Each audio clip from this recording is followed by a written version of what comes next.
সবশেষে তিনি জিতেছেন, আর তিনি জিতেছেন শুধু এক কারণে নয়, তিনি যেমন বিধানসভার প্রতিনিধি হয়েছেন তেমনি অনেক ক্ষেত্রেই নিজের কথা বলার জন্য তিনি একটি জায়গা পেয়েছেন। আমার সঙ্গে রয়েছেন রত্না দেবনাথ।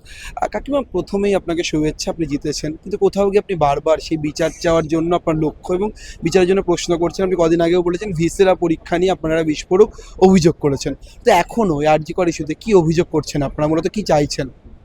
ন্যায় বিচার, যেগুলো তদন্ত হয়নি সেই তদন্তগুলো প্রকাশ্যে আনতে চাই আমি। কোনো কিছুই নিয়ম মেনে হয়নি, নিয়ম মেনে হয়নি বলেই যে ওরা জানে না তা নয়, ওরা জেনে শুনে নিয়মটা মানেনি, যাতে আমরা কোনো তথ্য প্রমাণ না পাই। আর এটা তার এই যে খুনের ঘটনা শুরু হওয়া থেকে মানে ক্রিমিশন মানে যতক্ষণ না পোড়ানো হয়েছে শ্মশানঘাটে ততক্ষণ ওরা শান্তিতে থাকতে পেরেছিল না। তখন প্রাক্তন মুখ্যমন্ত্রী তার নির্দেশেই সব কিছু হয়েছে, এবং এই যে ভিসেরা নষ্ট বা এভিডেন্স ট্যাম্পারিং, তারপর ডেড বডি সাজিয়ে রাখা, সব কিছু পুলিশের সহযোগিতায় তখনকার প্রাক্তন যিনি মুখ্যমন্ত্রী তিনিই তৎপর ছিলেন সব কিছুতে, কারণ তার ভাইপো আবেশ ব্যানার্জি জড়িয়ে। এই বিস্ফোরক অভিযোগটাতে আমি আসবো। আপনি বারবার বলেছেন তা মুখ্যমন্ত্রী, প্রাক্তন মুখ্যমন্ত্রী তার ভাইপো আবেশ ব্যানার্জি ঘটনায় জড়িত। এই আবেশ ব্যানার্জি নিজেও চিকিৎসক, এই আবেশ ব্যানার্জি কিভাবে জড়িত, মানে কেন এই অভিযোগটা করছেন আপনারা? সেদিন 4টে ওই হচ্ছিল,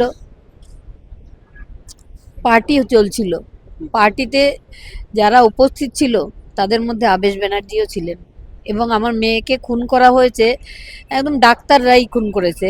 উপেন বিশ্বাসের একটা বক্তব্য আপনারা শুনবেন, যে উনি বলেছেন অর্থোপেডিক ডিপার্টমেন্টের ইনস্ট্রুমেন্ট দিয়ে অভিজ্ঞ ডাক্তাররা ওকে এইভাবে মেরেছে। দিদির মৃত্যুর পেছনে আপনি বলছেন আবেশ ব্যানার্জির একটা প্রত্যক্ষ হাত রয়েছে? আরও অনেকেরই হাত রয়েছে, আমরা সবগুলোই জানি, কিন্তু এখনো বিষয়টা তদন্ত সাপেক্ষ, তাই সব নাম আমি সামনে আনি না, সব আস্তে আস্তে বেরোবে।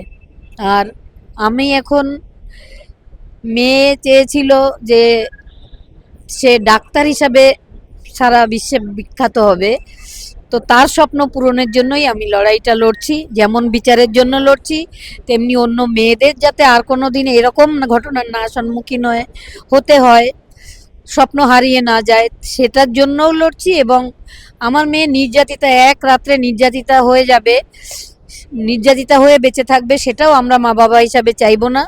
মা বাবা হিসাবে তার নাম ডক্টর দেবনাথ পরিচিতি আমরা সারা বিশ্বে প্রতিষ্ঠা করে যাব, এটাও আমাদের একটা প্রতিজ্ঞা রয়েছে যে আমরা চলে যাব, কিন্তু যতদিন পৃথিবী থাকবে ওর নাম ডক্টর দেবনাথ।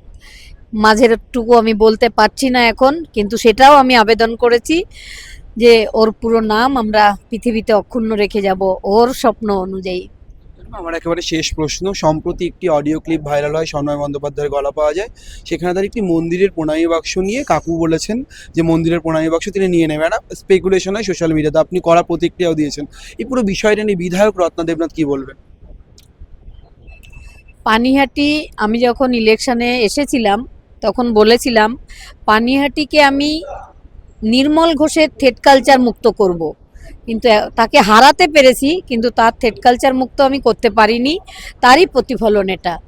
আমি চেয়েছিলাম ওই দণ্ড মহোৎসব তলার যে মন্দিরটি আছে সেটার কোনো ট্রাস্টি নেই, তো ওই ট্রাস্টি বানানোর জন্য 3 দিন আমরা ওখানে গেছিলাম, এবং যারা লুটোতরাজ করছে পানিহাটিতে তারাই আর কি আমার হাজবেন্ডের নামটা ওখানে ঢুকিয়ে দিয়েছে।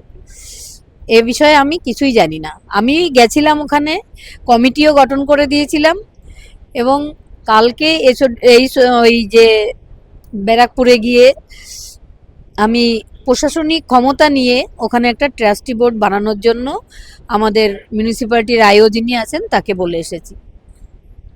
এই রত্না দেবনাথ বারবার প্রতিবাদ করছেন, তিনি বলছেন তার মূল লক্ষ্য বিচার চাওয়ায়, আর সেই বিচার চাইতেই তিনি দরবার করছেন বিভিন্ন জায়গাতে।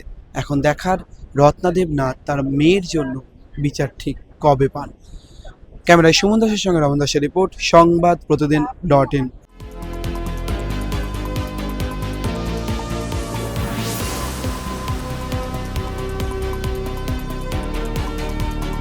ফলো করুন সংবাদ প্রতিদিন ডিজিটাল।